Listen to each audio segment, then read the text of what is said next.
Mientras escuchas esto, un país entero perdió el control de su mayor puerto y lo entregó a China por 99 años, sin una sola bala, sin una invasión, solo con una firma. Ese país es Sri Lanka, una isla en el Océano Índico, a medio camino entre Asia y África. Un lugar estratégico, demasiado estratégico como para pasar desapercibido. Y lo que le pasó podría estar ocurriendo con el tuyo ahora mismo. Cuando China llega, no manda soldados, manda promesas.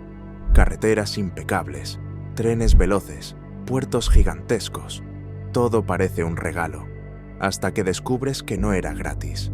Bienvenido a Ruta del Poder. Esta es la historia de cómo Sri Lanka celebró la construcción de un puerto y terminó entregándolo por casi un siglo. Acto 1. El sueño. A principios de los 2000, el gobierno de Sri Lanka tenía una misión: poner al país en el mapa del comercio mundial. ¿La clave? Un lugar del que probablemente nunca has oído hablar: Hambantota. A simple vista, Hambantota era solo una ciudad costera tranquila, pero escondía un secreto. Está situada junto a una de las rutas marítimas más importantes del planeta. Por ahí pasa gran parte del petróleo que alimenta a Asia. Un lugar que, en manos estratégicas, puede valer más que el oro. El plan era simple, en teoría: levantar un puerto colosal. Muelles capaces de recibir a los barcos más grandes del mundo. Grúas que parecían rascacielos de acero. Y una capacidad para mover millones de contenedores al año. Pero había un problema de 1.300 millones de dólares. Sri Lanka no podía pagar ni una fracción de eso. Y ahí es cuando apareció China. Con sonrisas, promesas y cheques listos para firmar, China, a través del Exim Bank, ofreció cubrir gran parte del coste. Préstamos millonarios, intereses que parecían bajos, plazos que sonaban cómodos, la oferta perfecta, o eso parecía. La construcción empezó rápido, tan rápido, que no todo el mundo estaba feliz. Familias enteras fueron desplazadas, se movieron toneladas de tierra para remodelar la costa, y los ingenieros venían de fuera, de China, no de Sri Lanka. En 2010, el sueño se hizo realidad. El puerto abrió sus puertas, modern, enorme, imponente, el símbolo de un futuro próspero. Pero ese futuro nunca llegó. Los barcos seguían eligiendo otro puerto, Colombo, a más de 200 kilómetros. Hambantota estaba listo para conquistar el comercio mundial, pero se quedó vacío y lleno de deuda. Cada mes, los intereses crecían, y con ellos crecía algo más peligroso: China. Acto 2. La trampa. Los años pasaron, y el puerto de Hambantota seguía vacío. Ni barcos, ni comercio, ni ingresos. Pero sí había algo que crecía y rápido: la deuda. En menos de una década, Sri Lanka debía a China más de 8.000 millones de dólares. 8.000 millones, una cifra tan grande que el país no podía ni pagar los intereses. En las calles, la gente empezaba a murmurar.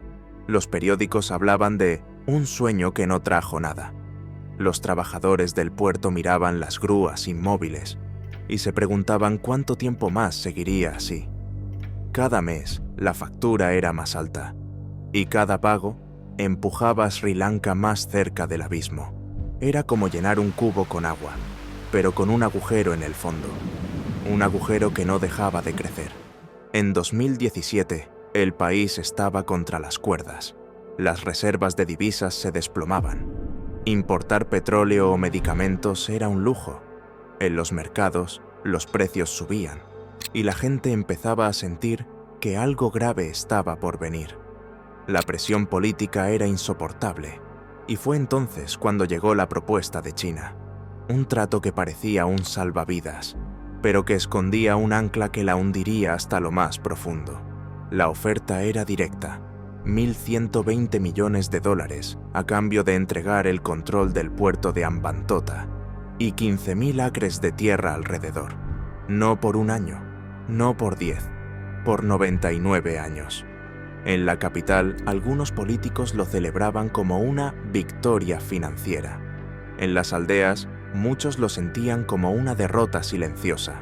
Un anciano que había trabajado en la costa lo resumió así: ya no es nuestro, y no lo será hasta que mis nietos sean viejos. El acuerdo se firmó, y desde ese día, el puerto dejó de ser de Sri Lanka. Ahora era de China, hasta el año 2116. En una sola jugada, China había conseguido algo que otras potencias solo lograban con guerras: un punto clave en una de las rutas marítimas más transitadas del mundo, y sin disparar una sola bala.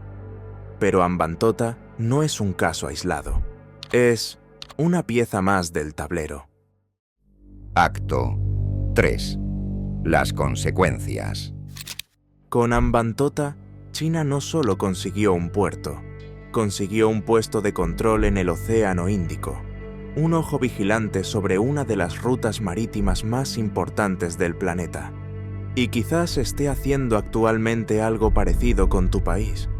Oficialmente era solo un negocio, pero en los pasillos del poder se veía como lo que realmente era: una jugada estratégica, una pieza más en la iniciativa de la Franja y la Ruta, un plan para tejer una red global de puertos, ferrocarriles y carreteras, todos bajo influencia china. Para India y Estados Unidos, Hambantota fue una alarma encendida, un recordatorio de que la expansión china no siempre lleva uniforme militar, pero avanza igual de rápido. Mientras tanto, en Hambantota, la historia se vivía de otra manera. En los muelles, pescadores locales decían que ya no se sentían en casa. Las grúas, los almacenes, ya no respondían a su bandera. Ahora había guardias, restricciones y órdenes que venían de muy lejos. Un anciano lo dijo en voz baja, como si temiera que alguien lo oyera: este puerto lo construimos para nosotros, y ya no es nuestro. En la capital se repetía el discurso de desarrollo y oportunidades.